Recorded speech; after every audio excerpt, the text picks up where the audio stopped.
A Night in Malnéant by Clark Ashton Smith. Read by Connor Kay.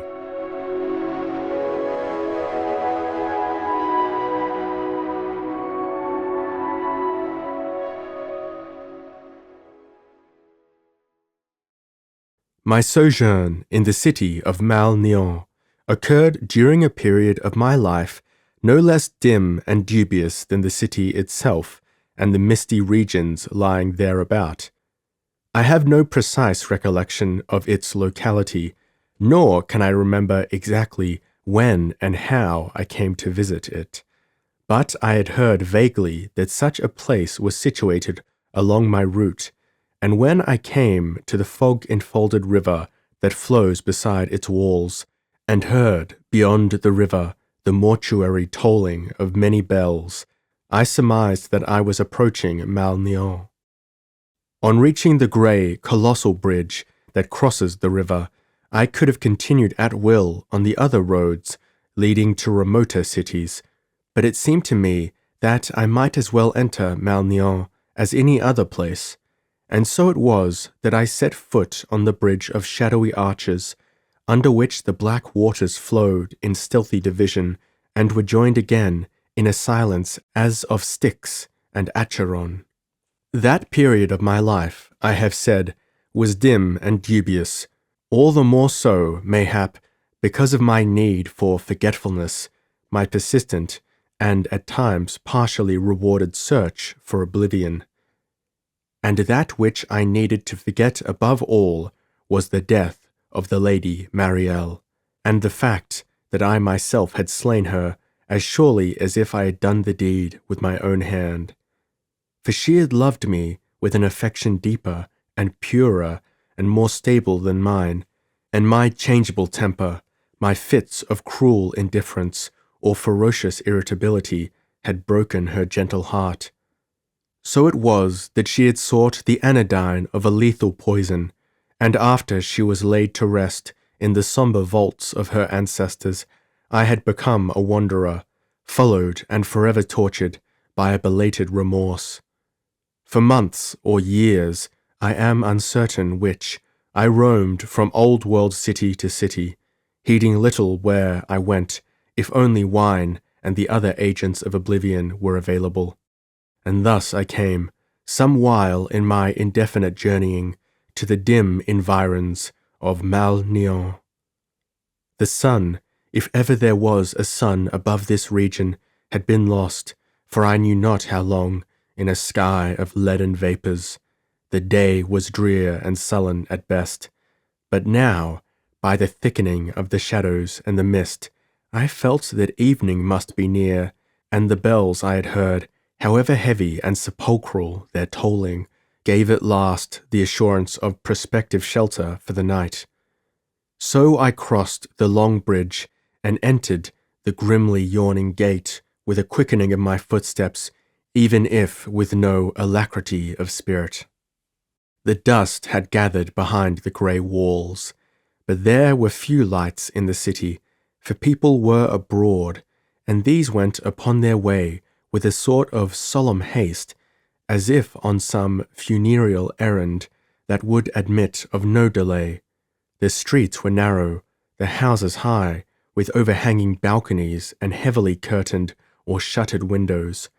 All was very silent except for the bells, which tolled recurrently, sometimes faint and far off, and sometimes with a loud and startling clangor that seemed to come almost from overhead.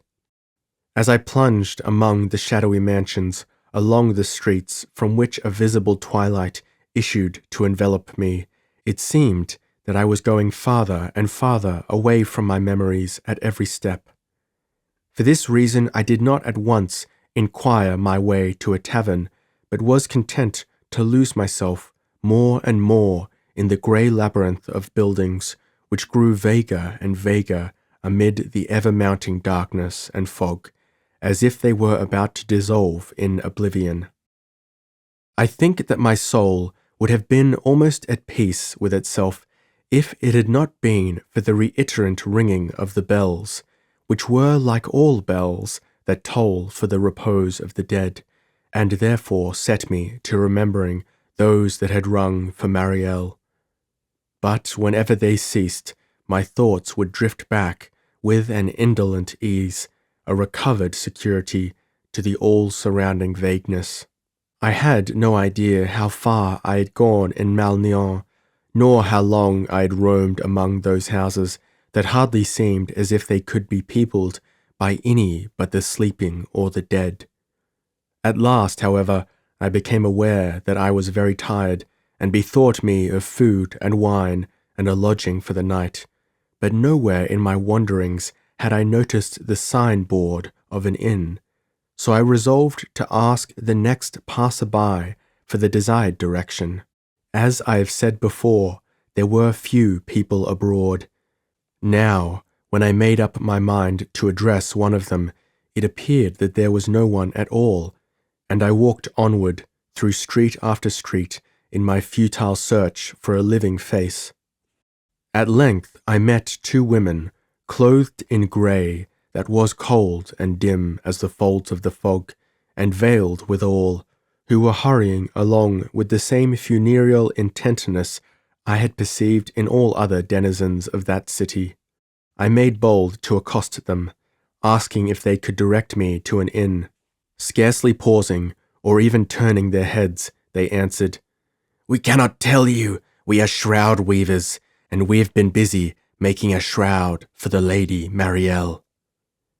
Now, at that name, which of all names in the world was the one I should least have expected or cared to hear, an unspeakable chill invaded my heart, and a dreadful dismay smote me like the breath of the tomb. It was indeed strange that in this dim city, so far in time and space from all I had fled to escape, a woman should have recently died who was also named Mariel.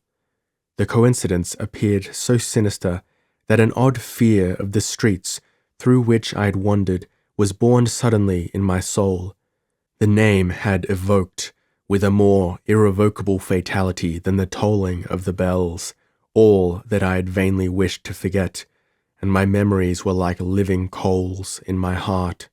As I went on, with paces that had become more hurried, more feverish than those of the people of Malnéant, I met two men who were likewise dressed from head to foot in grey, and I asked of them the same question I had asked of the shroud weavers.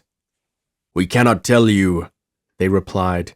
"We are coffin makers, and we have been busy making a coffin for the Lady Mariel."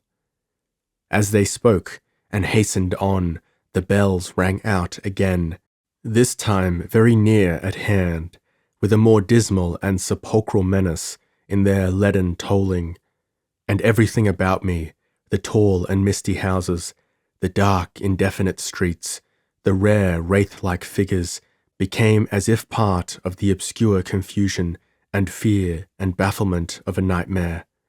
Moment by moment, the coincidence on which I had stumbled appeared all too bizarre for belief, and I was troubled now by the monstrous and absurd idea that the Mariel I knew had only just died, and that this fantastic city was, in some insurmisable manner, connected with her death.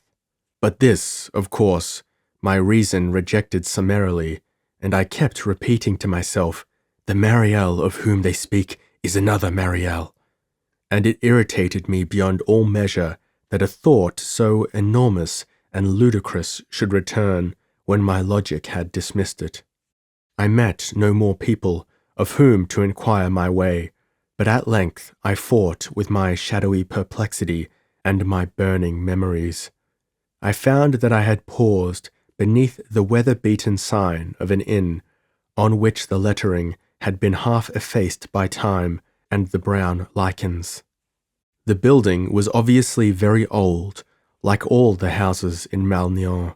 Its upper stories were lost in the swirling fog, except for a few furtive lights that glowed obscurely down, and a vague and musty odour of antiquity came forth to greet me as I mounted the steps and tried to open the ponderous door.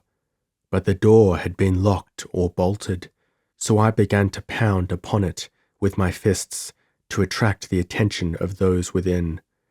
After much delay, the door was opened slowly and grudgingly, and a cadaverous-looking individual peered forth, frowning with portentous gravity as he saw me. "What do you desire?" he queried, in tones that were both brusque and solemn. "A room for the night, and wine," I requested. "We cannot accommodate you. All the rooms are occupied by people who have come to attend the obsequies of the Lady Marielle, and all the wine in the house has been requisitioned for their use. You will have to go elsewhere." He closed the door quickly upon me with the last words. I returned to resume my wanderings, and all that had troubled me before was now intensified 100-fold. The grey mists and greyer houses were full of the menace of memory. They were like traitorous tombs, from which the cadavers of dead hours poured forth to assail me with envenomed fangs and talons. I cursed the hour when I had entered Malnéant, for it seemed to me now that in doing so I had merely completed a funereal sinister circle through time, and had returned to the day of Marielle's death.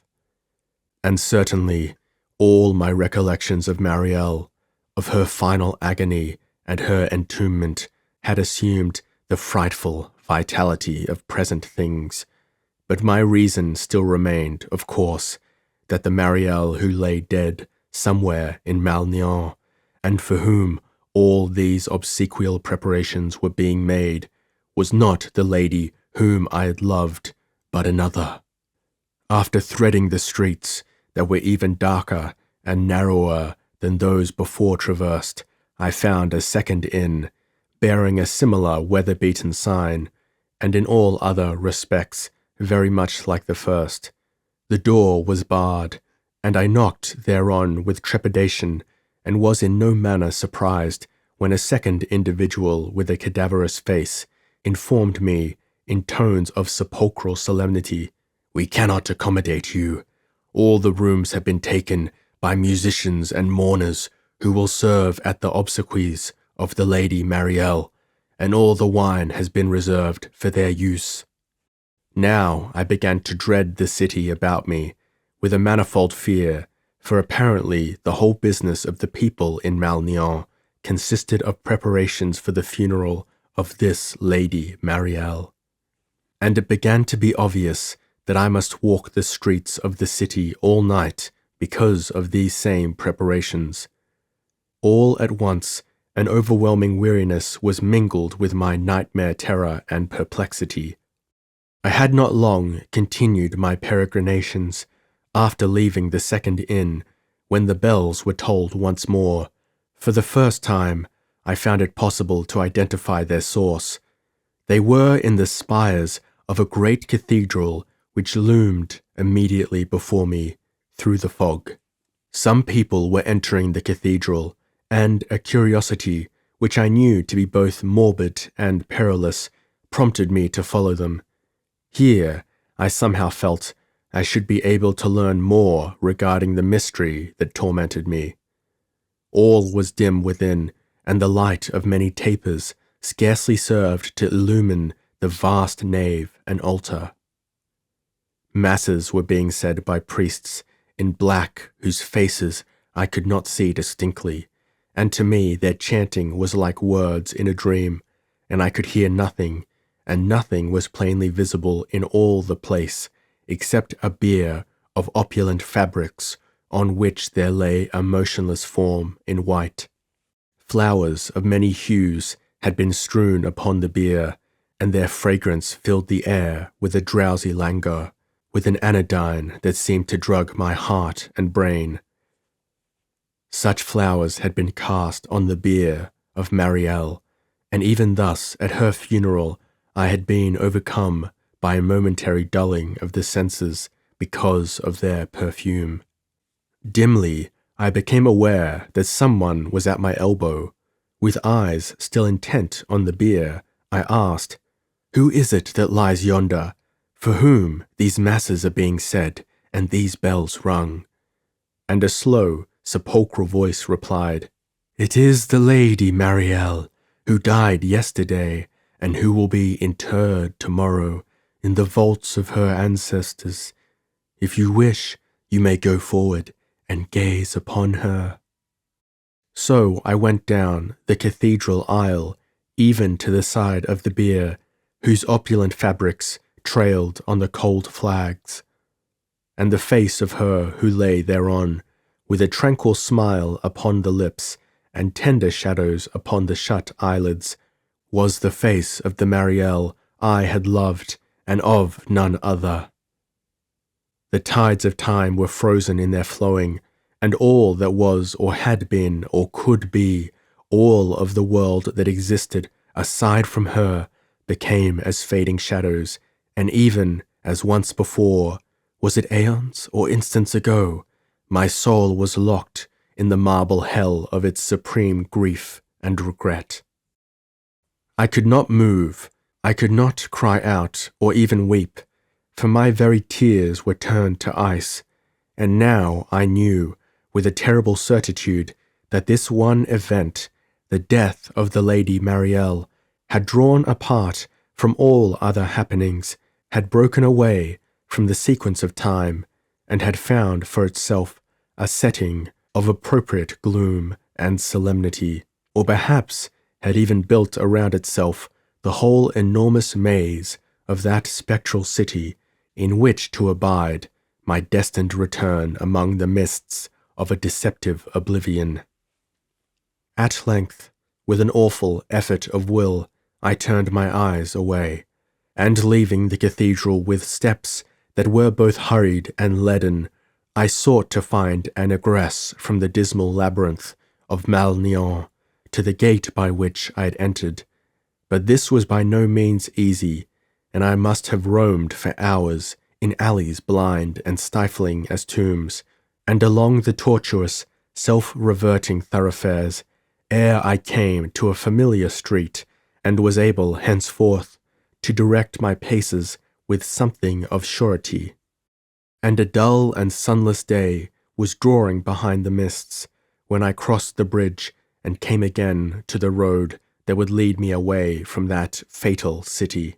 Since then, I have wandered long, and in many places, but never again have I cared to revisit those old-world realms of fog and mist, for fear that I should come once more to Malnéant, and find that its peoples are still busied with their preparations for the obsequies of the Lady Marielle.